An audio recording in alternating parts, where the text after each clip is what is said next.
Plūdi ir gaidām, bet tie nebūs tik lieli, kā iepriekš ticis prognozēts, atklāja Latvijas vides ģeoloģijas un meteoroloģijas centra hidroloģe Irēna Nikoluškina, norādot, ka applūdumi gaidām Daugavā, Aiviekšķes un Gaujas lejtecē. Pagājušajā gadā sniega kušana notika ļoti strauji. Bija arī stipri nokrišņi, kas pātrināja sniega kušanu. Tad šogad šis process ir gaidāms lēns un pakāpenisks, un tāpēc varbūt arī neskatoties uz to, ka palu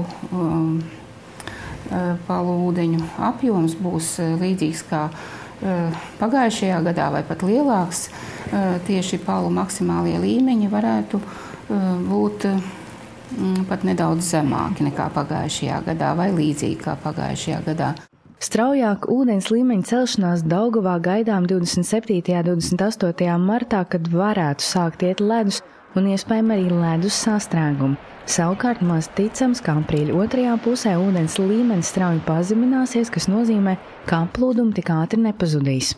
Katrā ziņā Daugavā arī pie šīs prognozes, kas ir pašlaik, tomēr varētu būt applūdumi posmā no Daugavpils, praktiski arī līdz pat Jēkabpilī, vismaz līdz Līvāniem.